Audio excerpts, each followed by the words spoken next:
Friends welcome back to our channel. आशा करी তোমরা খুব ভালো আছো, সুস্থ আছো। আমিও ফটাফটি আছি। আজকে ব্লগটা একদম দুপুরবেলা থেকে শুরু করেছি ছাদ থেকে।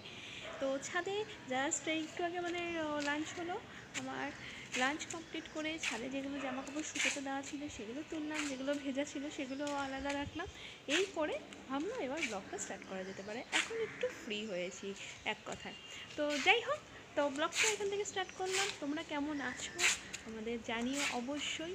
তো রেগুলার রুটিনের মতো তোমার দাদাভাই সকালে ঘুম থেকে উঠে বেড টি খেয়ে, অবভিয়াসলি বেড টি আমি দিই, তোমাদের দিদি দেয়। তোমাদের দিদিকে কিন্তু তোমাদের দাদাভাই এখনও বেড টি দেয়নি। যেদিনকে এই দিনটি আসবে অবশ্যই আমি তোমাদের সাথে শেয়ার করবো। মনে হয় না সেই দিনটি আসবে।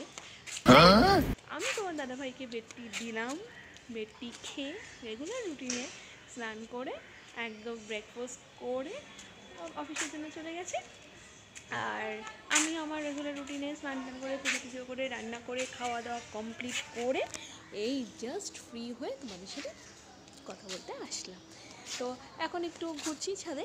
দুপুরবেলায় সেইভাবে যত আমি খুব একটা ঘুমোই না, তাই একটু ছাদেই ঘোরাফেরা করি, হয়তো টিভি দেখি, গান শুনি, এই করে সময় কেটে যায়। এই করতে করতে সন্ধে হয়ে যায়। তারপর তো যথারীতি রুটিন যা সেই রুটিনেই চলতে হয়। যাই হোক, তো চলো আজকে তো লাঞ্চ একদম সিম্পল মেনু ছিল। ভাত ছিল, ডাল ছিল, আলু ভাজা, পাঁপড় ভাজা, আর তার সাথে ছিল মাছ। মাছ একদম হালকা করে রান্না করা হয়েছে। আর তার সাথে চাটনি ছিল, কুল আর টমেটো দিয়ে চাটনি রয়েছে। সে চাটনিটা খুব একটা খাওয়া হয় না, খুব একটা আমি প্রেফার করি না, তাও ওই চলে, মানে থাকলে একটু একটু খেলাম এই আর কি। আর তোমার দাদাভাই তো অফিসের জন্য তো অনেক আগেই বললাম বেরিয়ে গেছে, সব কিছু কমপ্লিট হয়ে খাওয়া দাওয়া ব্রেকফাস্ট করে। আজকে তোমার দাদাভাই টিফিনে অন্য কিছু বানায়নি, আজকে একদম ব্রেড দিয়েছি আর বয়েল এগ দিয়েছি। যাই হোক, এবার নতুনত্ব কিছু রেসিপি এবার ভাবছি কী কী দেওয়া যায়। মাঝে মাঝে একটু ঘুরিয়ে ফিরিয়ে দিই, তোমার দাদাভাইয়ের ভালো লাগবে। তা এবার বিকেলে এবার টিফিনে কী বানাবো সেটাও একটা ব্যাপার থাকে। দেখা যাক কী বানাই না বানাই, নিশ্চয়ই সম্ভব হলে তোমাদের সাথে শেয়ার করব। আর তোমাদের দাদাভাইকে অফিস থেকে আসলে অবশ্যই ক্যামেরার সামনে আসবে পসিবল হলে, বা ও কোনো ব্লগ করেছে কিনা তাও আমি জানি না, পরে জানতেই পারবে করলে। যাই হোক, চলো আপাতত একটু ঘোরাফেরা করি, একটু রেস্ট নিই, তারপরে আবার বিকেলবেলায় তোমাদের কাছে আসবে। এখন ছাদে দেখো বেশ হাওয়া দিচ্ছে, আর মানে ঠান্ডাটা কমে গেছে। তোমার দাদাভাই খুব দুঃখ যে ঠান্ডা কমে গেল, আবার এসি চালাতে হবে।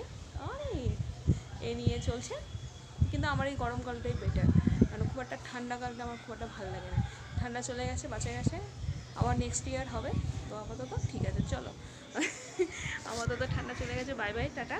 আর জানি না আসে আপাতত, জানি এখন একটু কনফিউশন আছে, কালকে একটু বৃষ্টি হয়েছিল, এখন বৃষ্টি হয়ে যদি আবার দেখি ও ঠান্ডা ফিরেছে কি জানি। আমি তো অলরেডি অনেক মানে শীতের পোশাক কাচা শুরু করে দিয়েছি, কিছু শুকোনোও হয়ে গেছে, অলরেডি তুলিনি এখনও, যে আপাতত কি ঠান্ডা পড়বে না পড়বে। কাঁচা হয়ে গেছে যদিও, দেখা যাক কি হয় না হয়। মনে হয় না আর ঠান্ডা পড়বে, এখন দেখা যাক কি হয়। তো চলো, তোমরা এই শীতকালটা কী কী এইভাবে এনজয় করলে আমাদের সাথে একটু শেয়ার করো। আর আমি তো সেই তোমাদের সাথে তো রেগুলার রুটিনে দেখেছি কী করেছি না করেছি, স্পেশাল কিছু করিনি, কিন্তু ওই টুকটাক এদিক ওদিক বেরোনো, এই জাস্ট সেইভাবে নয়। তো চলো আপাতত, তারপরে আবার দেখা হবে তোমাদের সাথে কিছুক্ষণ বাদে। ততক্ষণ টাটা। জাস্ট অফিস থেকে ফিরলাম, আর সকাল থেকে তো ব্লগে আসতেই পারিনি। এসেই কৌতূহলী হয়ে পড়েছি রান্নাবান্না কি হচ্ছে। তোমাদের দেরি দেখো কি পেস্ট করছে। বন্ধুরা দেখো তোমাদের দিদি কি পেস্ট করছে।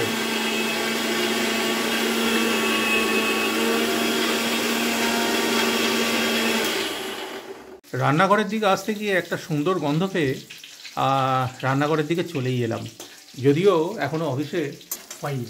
দেখতেই পাচ্ছ তোমরা, অফিসের ড্রেস কিন্তু এখনও চেঞ্জ হয়নি। তা এবার দেখো তোমাদের দিদি আজকে কি হচ্ছে, এটা এত সুন্দর গন্ধ বেরোচ্ছে। এটা সয়া পকোড়া।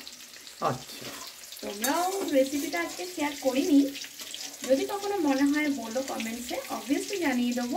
দেখো অলরেডি পকোড়া রেডি করে রাখা আছে, আর এই ভাজা চলছে। তোমার দাদাভাই কিন্তু এখনো ড্রেস চেঞ্জ করেনি, তো হ্যাঁ, একটা ভালো গন্ধ পেয়ে রান্নাঘরে অলরেডি দেখতে চলে এলাম, এতটাই কৌতূহল যে কি প্রিপারেশন চলছে। আবার ওদিকে দেখলাম পেঁয়াজ পেস্টিং হচ্ছে, সেটাও ঠিকমতো বোঝা যাচ্ছে না যে কি হতে চলেছে। আচ্ছা, সেটা তো আস্তে আস্তে ধীরে ধীরে একেবারে যদি বলে দিই বন্ধুদের, বন্ধুরা তো সবই বুঝে বলবে, তার থেকে বন্ধুরা গেস করতে থাকো, জানিও কি ভেবেছ।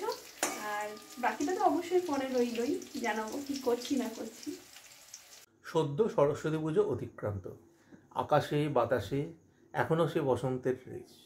তা তোমাদের দিদি আর আমি সন্ধেবেলা বসে বসে একটা বিষয় আলোচনা করছিলাম যে সরস্বতী পুজো মানেই তো নস্টালজিয়া, আমাদের লাইফে এখন নস্টালজিয়া, আমাদের পরের জেনারেশনের কাছে আবার নতুন কিছু হয়তো। তা এক সময় আমাদের জীবনেও তো সরস্বতী পুজো মানে নতুন কিছু ছিল। নতুন কিছু ছিল বলতে কি ছিল না, সরস্বতী পুজো মানে শুধু কিন্তু পুজো নয়, সরস্বতী পুজো মানে বাঙালির ভ্যালেন্টাইন্স ডে। তা আমাদের জীবনেও যথারীতি স্কুল লাইফ, কলেজ লাইফ এই সমস্তগুলো পেরিয়েছে। তা সে সময়তে আমাদের জীবনে সরস্বতী পুজো কীভাবে এসেছে না, সে সমস্ত ব্যাপার নিয়ে আমরা দুজনে সন্ধ্যাবেলা আলোচনা করছিলাম। তা কিভাবে এসেছে মানে আমাদের মনে বসন্তের হাওয়া কিভাবে লেগেছে, কাউকে ভালো লেগেছে কি না, সরস্বতী পুজো মানেই ভালো লাগা, চোরা দৃষ্টি বিনিময়, হালকা হাসি, এই সমস্ত ব্যাপারগুলো তো থেকেই থাকে। আর তারপর সাইকেল নিয়ে, তখন তো সাইকেল ছাড়া অন্য কিছু ছিল না। আর যাদের বাবারা বাইক কিনে দিত কলেজে পড়ার সময়তে, সে ক্লাসে আমি পড়তাম না, কারণ আমার বাবার পক্ষে বাইক কিনে দেওয়া সম্ভব হলেও কিনে দেবে না, এটা বাবার একদম স্ট্রিক্ট প্রিন্সিপাল ছিল। তা যথারীতি সাইকেল ছাড়া কোনো গতি ছিল না। তা সাইকেল নিয়ে এপাড়া ওপাড়া করতে করতে কারো প্রথম পড়া শাড়ির ভাঁজে মন আটকে যাওয়া, এ সমস্ত ব্যাপারগুলো নিয়ে তোমাদের দিদি অনেক প্রশ্ন করছিল। তা আমিও প্রশ্ন করলাম তোমার দিদিকে যে তুমিও তো রবীন্দ্রভারতীর ছাত্রী, আর রবীন্দ্রভারতীতে বসন্ত উৎসব তো একদম সর্বজনবিদিত। তা যথারীতি আসছে বসন্ত উৎসব, সে ধরনের কোনো স্মৃতি যদি তোমার দিদির থেকে থাকে, তা তোমার দিদিকেই জিজ্ঞাসা করি সেরকম বসন্ত উৎসব প্লাস সরস্বতী পুজো এ সমস্ত মিলিয়ে কোনো স্মৃতি আছে কি না। হ্যাঁ, ভালো, তোমার দ্বারা একটা খুব ভালো কোয়েশ্চেন করেছে। তো দেখো, প্রথমেই বলে দিই, তোমার দাদা বি অনেস্ট, বি অনেস্ট, আমরা কিন্তু কেউ কিচ্ছু মাইন্ড করবো না, এটা খুব নর্মাল ব্যাপার, বন্ধুরাও আশা করি কোনো মাইন্ড করবে না। দেখো, সত্যি কথা আমি বলছি একদম, তোমার দাদা আর আমার কিন্তু পুরো অ্যারেঞ্জ ম্যারেজ প্রথমত। হ্যাঁ, তোমরা ভাবতেই পারো অ্যারেঞ্জ ম্যারেজ করতে পারো, অনেকে লাভ করেছো, পোষায়নি, অ্যারেঞ্জ করছো, সেরকম কোনো ব্যাপার নেই। আমার বাড়িতে কিন্তু প্রচণ্ড স্ট্রিক্ট ছিল। হ্যাঁ, মানে লাভ ম্যারেজ করলেই যে মানতো কি মানতো না এরকম কোনো ব্যাপার নয়, কোনোদিন এটা মন থেকে আসেনি যে আমি লাভ ম্যারেজ করব প্রথমত। সেকেন্ডলি, আমার সেইভাবে কাউকে অতটা মনে লাগেনি, মানে মনে লাগলো, ধরো কাউকে ভালো লাগলো, বলে দিলাম ভালো লাগলো, কিন্তু তার ভালো লাগার পর আমার কোয়েশ্চেন আসতো সে কি করে, তার বাড়ির ফ্যামিলি কেমন, এটসেট্রা এটসেট্রা, মানে এত কিছু ভাবতে গিয়ে না না তোমাকে পোষাবে না বাবা, মনে মনে ভাবতাম না থাক আমার কাছে ওইসব পোষাবে না, তো কাজেই আমি আমার মতো চলি, এরকম একটা ব্যাপার আমার মধ্যে ছিল, সত্যি কথা। সেটা তোমার দাদা এখনো বোঝে অনেক ক্ষেত্রে, যাই হোক। কিন্তু আমাকে ধরো কেউ, আমাকে এরকম আমার লাইফে আছে, ধরো অনেকে ভালো লেগেছে হয়তো আমাকে বলতে এসেছে, বা বাড়ির হ্যাঁ, এই গল্পটা বলে দিই, এই গল্পটা তো আমার শোনা গল্প। আর বাড়ির সামনে দিয়ে একজন ব্যক্তি, মানে একজন তোমার দিদির সমবয়স্ক বা একটু হয়তো এদিক ওদিক হবে বয়সে, সেরকম ব্যক্তি তোমার দিদিকে মাঝে মধ্যেই ব্যালকনির দিকে তাকাতে তাকাতে যেত। তার সঙ্গে তোমার দিদির বিহেভিয়ারটা একবার শুনে নাও। সে যেত, সে যদি তুমি ব্লগটা দেখে থাকো নিশ্চয়ই তুমি বুঝতে পারবে, কারণ ব্লগিং চ্যানেল সবাই দেখতে পারে। আশা করি তুমি যদি দেখে থাকো তো তুমি রিমাইন্ডার বলে দিলাম, ভবিষ্যতে আর কোনোদিন ডাকাতে কিন্তু এসো না। যাই হোক, হ্যাঁ, তোমার দাদাকে আমি এই গল্পটা বলেছি, তাকে কি বলেছিল সেটাই হচ্ছে বক্তব্য। এরকম একদিন আমি রাস্তায় যাচ্ছি, ব্যালকনি দিয়ে তাকাতে তাকাতে যেত, তাই এরকম একদিন আমি রাস্তায় যাচ্ছি, যেতে যেতে আমাকে বলছে এক্সকিউজ মি, ভালো কথা, এবার আমি যথারীতি বললাম কি হয়েছে, না একটা কথা ছিল, এই এই তোর সাথে কি কথা আছে, তুই আমাকে চিনিস, আমি তার উত্তর বলছি আমাকে চিনিস, আরেকদিন যদি তোকে দেখেছি না রাস্তা দিয়ে হাঁটা তোর বন্ধ করে দেবো। এবার তার উত্তরে সে ব্যক্তি আমাকে বলেছে আপনি আমাকে এরকমভাবে বলছেন কেন, একটা মানুষের ভালো লাগতেই পারে, আপনার নাই লাগতে পারে, তার উত্তর আপনি বলতে পারেন দেখুন আমার ভালো লাগে না, আপনি এগুলো করবেন না, তার উত্তরে এগুলো থ্রেট দিয়ে যাচ্ছেন। আমি একটু এরকম টাইপের এখনো, হুম। যে আমাকে এরকম বলে হুম। একদম দেখিয়ে দিই মজা, একদম বুঝিয়ে দিই যে সেকেন্ড টাইম আর তাকাবে না, সেকেন্ড টাইম রিপিট করবে না, যদি রিপিট করেছো মজা বুঝিয়ে দেবো। এবার তার উত্তরে তোমার দাদা এখন কি বলবে বুঝুন। ব্যাপার হচ্ছে যেটা তোমার দিদির এই যে অ্যাটিটিউড, এটা থেকে আমি কিন্তু এক্সেপশনাল লিস্টে আছি। যাই হোক, এটা আমার অনেক ভাগ্য ভালো। আর এই হলো ব্যাপার। আর যাই হোক, এবার তোমার দাদাকে আমি কোয়েশ্চেনটা করছি, তোমার কাকে কিভাবে মনে ধরলো? মনে ধরা, সত্যি কথা বলতে কি, ভালোবাসা কোনো পেস মেকার নয় যা এক বুকেতে নেবে আশ্রয়। এই লাইনগুলো তখন আমাদের স্কুলের শেষ দিক এবং কলেজের শুরুর দিক। আচ্ছা, আমি বা ইন্টারাপ্ট করছি মাঝখানে। তোমার দাদা খুব সুন্দরভাবে এই কথাগুলো লাইনগুলো বলে। মানে দেখো, তোমার দাদা পিওর সায়েন্সের স্টুডেন্ট, আমি মাস্টার্স বেঙ্গলিতে করলেও তোমার দাদার মতো এত ভাষা আমার নেই। ভাষাটা আমার নয়, ভাষাটা ধার করা ভাষা। ধার করা এই গান যারা শুনেছে না, আমাদের সমসাময়িক 100% বাঙালির ঠোঁটে এক সময়তে এই সমস্ত ভাষা ঘুরতো। আচ্ছা, ঘুরতো মানে তুমি নিশ্চয়ই এটা কাউকে বলেছো? না, সেটা নয়, বলার অপেক্ষা রাখে না। কিন্তু ঘটনাটা হচ্ছে যেটা, এই ভাষা আমাদের সময়ে যারা স্কুল লাইফে পড়েছে, যারা কলেজ লাইফে পড়েছে, তাদের ঠোঁটে ঠোঁটে ঘুরতো, এই গান ঘুরতো। একটা বিশেষ বিখ্যাত গান, সঙ্গীত শিল্পী নচিকেতা চক্রবর্তীর একটা বিখ্যাত গানের মাঝের কয়েকটা লাইন এটা, যে ভালোবাসা কোনো পেস মেকার নয় যা এক বুকেতে নেবে আশ্রয়। তা এই লাইনগুলো ঘুরতো। এবার ব্যাপার হচ্ছে যেটা, ভালোবাসা তো সবার হৃদয়েই রয়েছে। আর কে কখন কার প্রতি ভালোবাসা অনেক বড় কথা। প্রাথমিক ভালো লাগা, যেটাকে বলা চলে ইনফ্যাচুয়েশন, পরের দিকে আমি একটু বলে নিই, হ্যাঁ একটু আবার করছি। এই ইনফ্যাচুয়েশন ব্যাপারটা তোমার দাদার মানে এখনো প্রেজেন্ট অনেকেই এটা হয় না দাদার না প্রতি। সেটা হ্যাঁ, যাই হোক সেসব বিতর্কিত বিষয়। আমরা যেখানে হানিমুনে গেছিলাম, কোন ডেস্টিনি সেটা আর বলছি না, কোথায় ছিলাম সেটাও আর বলছি না। যেখানে গিয়েছিলাম সেখানে একজন ছেলে, মানে একজন ছেলে তো অবশ্যই। তা যাই হোক, সে ছেলে আমাদের সঙ্গে ইন্টার্যাক্ট করেছিল, যে কোনোভাবে হোক ইন্টার্যাক্ট করেছিল। আর যেখানে আমরা গেছিলাম সেই জায়গাটাকে আমরা সত্যি কথা বলতে কি ঘর বাড়ি বানিয়ে ফেলেছিলাম। এত বেশি দিন ছিলাম। তা আমরা যখন সেখান থেকে চলে আসি, যাদের সঙ্গে পরিচয় হয়েছে সবাই কিন্তু আমাদের বিদায় জানাতে এসেছিল। অনেকের সঙ্গে পরিচয় হয়েছিল, অনেক লোকাল মানুষের সঙ্গে আমরা মিশে গেছিলাম। আমাদের হানিমুন ডেস্টিনেশনটা না, ডেস্টিনেশনটা খুব কমন ডেস্টিনেশন, কিন্তু সেখানে গিয়ে আমরা যেভাবে ছিলাম সেভাবে সাধারণত কেউ থাকে না। মানে ওখানকার লোকাল মানুষের সঙ্গে আমরা মিশে গেছিলাম। আমাদের ওটাই মোটো ছিল যে সেই জায়গাটাকে আমরা রিভিল করব, মানে একদম পুরোপুরি সেই জায়গাটাতে আমরা সময় কাটাবো। যে কথাটা বলছিলাম, আমরা যেদিন চলে আসি সেদিন ওখানে যে মানুষের সঙ্গে পরিচয় হয়েছিল, যারা আমাদের সঙ্গে ইন্টারাক্ট করেছিল, সবাই কিন্তু আমাদের বিদায় জানাতে এসেছিল। তা সেই ব্যক্তি কিন্তু সেদিনকে আসেনি। এটা গেল এক নম্বর। এখান থেকে কিন্তু ব্যাপারটা কনফার্ম হয় না, কিন্তু যাই হোক, আমরা যে কদিন ছিলাম, একটা মানুষকে দেখলে তো বোঝা যায় তার, সেই মানুষটার হাসি, সে মানুষটার আমাদের সঙ্গে ইন্টারাক্ট করার যে ভঙ্গিমা, মানে বিশেষ করে তোমার দিদির সঙ্গে ইন্টারাক্ট করার যে ভঙ্গিমা, সেটা দেখে আমার প্রাথমিকভাবে মনে হয়েছিল যে সে যে কোনোভাবেই, যাই হোক, তোমার দিদি তার ক্লাসে পরিণত হয়েছে। তার সাথে একটা কথা বলে দিই, তো আমাদের হানিমুনে যদিও তোমার দিদি পাত্তা দেয়নি, সেটা ঠিক কথা, কিন্তু সে তোমার দিদিকে ক্রাশ বানিয়ে ফেলেছিল। এবার শোনো, এই ক্ষেত্রে একটা কথা বলি। তা আমাদের হানিমুনে যখন গেছিলাম, বেশ তো অনেকদিন ওখানে স্টে করেছিলাম।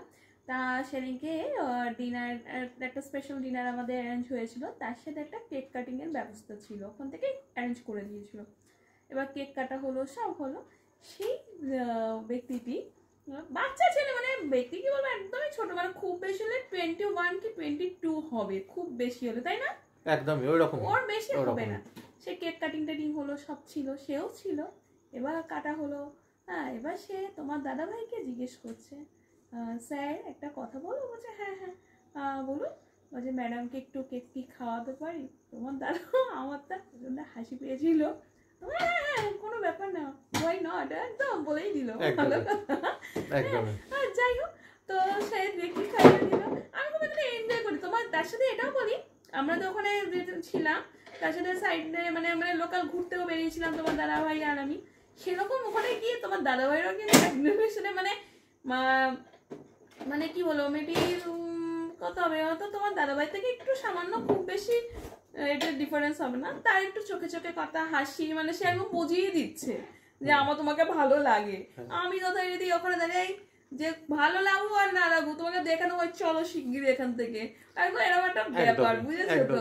তোমার দাদাভাই যত আমাকে একদম ফ্রিলি বলেছিল কোনো ব্যাপার না, মানে একদম লোকালে নই আছে, কিন্তু আমি আর অত ইয়ে করে একদম বুঝিয়ে দেবো, চলো ভালো লাগা হাসি, তোমার হাসি একদম একদম বন্ধ করে দেবো। আর একবার যদি এই হাসি দেখেছি, মানে সেই মেয়েটাকে বলেছিলাম তোমার দাদাভাই এরকম ধরনের মানসিকতার মানুষ নয়, এখনো নয়, ভবিষ্যতেও থাকবে না, এই কনফিডেন্সটা আছে। দাদার প্রতি অনেকের ইনফ্যাচুয়েশন হয়, তোমার দিদির প্রতিও হয়, হতেই পারে, আমি সেই কথাই বলছি, দাদার প্রতি হয় বা হবে, কোনো ব্যাপার নেই, যার যত ইনফ্যাচুয়েশন হোক, যাও, আমরা এগুলো এনজয় করি, আমরা এগুলো নিয়ে ডিসকাস করি, দেখো এগুলো এগুলো করে দেখেছো এরকম হয়েছিল, মনে হচ্ছে ভালো লেগেছে, যাই হোক আমরা এগুলো নিয়ে খুব হাসাহাসি করি পরে। যাই হোক এরকম মজা ছিল আজকে দিনটা, এরকম সন্ধ্যাটা কাটাচ্ছি ফুল ফুটুক না ফুটুক আজ বসন্ত, একদম। তো চলো এরকম তোমাদের সাথে কার কিরকম মানে অভিজ্ঞতা আছে, তোমাদের সাথে এরকম হয়েছে, তোমাদের হাজবেন্ডরা এরকম এরকম যোগ করেছে, তোমাদের সাথে মজা করছে, বা যাই এভরিথিং যাই বলো আমাদের সাথে শেয়ার করো। আমরা কিন্তু আজকে এই একটা মোমেন্ট তোমাদের সাথে শেয়ার করলাম, তো তোমাদের কেমন লাগছে অবশ্যই কিন্তু জানিও। হ্যাঁ, এটা কিন্তু একদম ভাববে না যে ব্লগে আমরা মানে জাস্ট ভিউয়ার্স বাড়ানোর জন্য না, একদম সত্যি কথা, একদম মন থেকে, মানে এটা কিন্তু কোনো রিটেন স্ক্রিপ্ট নয়, এটা একদম আমাদের লাইফ থেকে তুলে আনা ঘটনা। যাই হোক এরকম কার কার সাথে হয়েছে আমাদের প্লিজ প্লিজ জানিও, কিন্তু আমি ওয়েট করে থাকবো। তো চলো আমাদের তো ডিনারে অ্যারেঞ্জমেন্ট করি নাকি, আজকে গল্প বলেই হয়ে যাবে। ওকে, আবার তো ডিনারটা করে নি, আর তোমাদের দিদি অ্যারেঞ্জ করছে, আমি তোমাদের দেখাচ্ছি। কিন্তু শোনো আজকে রুটি, এই কদিন অনেক লুচি টুচি খাওয়া আছে, তাই আজকে লুচির কোনো বন্দোবস্ত নেই, রুটি, আর তোমার দাদাভাই আজকে চিকেন এনেছে, চিকেন কষা। বিগত 3 দিন ধরে ক্রমাগত ভেজ খেয়ে খেয়ে খেয়ে খেয়ে আমার অবস্থা খারাপ হয়ে গেছে, তোমাদের দিদির অবস্থাও খারাপ, মায়ের অবস্থাও খারাপ, তা যে কারণে আজকে রাত্রিবেলা রুটি আর চিকেন কষা। চলো আমিও রেডি করে নিই, তারপরে আসছি, tata. Now it is dinner time, চলে এসেছি ডিনার টেবিলে। আজকে আইটেম তো তোমাদের বলেইছি, সিম্পল আইটেম, চিকেন কষা আর রুটি। খেয়ে নিই, তারপর তোমাদের সাথে ব্লগে আসছি। একদম কমপ্লিট হয়ে রেডি হয়ে বসে পড়েছি তোমাদের সামনে, ব্রাশ করেছি, ক্রিম মাখা হয়ে গেছে, শুধু চুলটা বাঁধবো। তা ভাবলাম তার আগে তো ব্লগটা এন্ড করে দেওয়াই ভালো, তোমরাও ঘুমিয়ে পড়বে। তা তোমাদের দাদাভাই তো বললো অনেক কাজ বাকি আছে, এমনভাবে বললো যে সে নিজেই বিছানা রেডি করবে, কিন্তু সেটা কিন্তু করবে না, হ্যাঁ সেটা আমিই করব। যদি সেই দিনটা আসে অবশ্যই তোমাদের সাথে শেয়ার করব, সেই দিনটির অপেক্ষায় রয়েছি আমি। মনে হয় না সেই দিনটি আসবে, যাই হোক যদি আসে নিশ্চয়ই শেয়ার করব। আর তোমরা তোমাদের ডিনারে কি কি করলে, মেনু কি কি ছিল আমাদের সাথে একটু শেয়ার করো, আমরা একটু জানতে চাই, আমরা তো যত সম্ভব চেষ্টা করি। যাই হোক চলো, গুড নাইট, শুভরাত্রি, ভালো থেকো, সুস্থ থেকো। আর চ্যানেলটাকে কিন্তু যারা এখনো সাবস্ক্রাইব করোনি প্লিজ প্লিজ সাবস্ক্রাইব। চলো টাটা।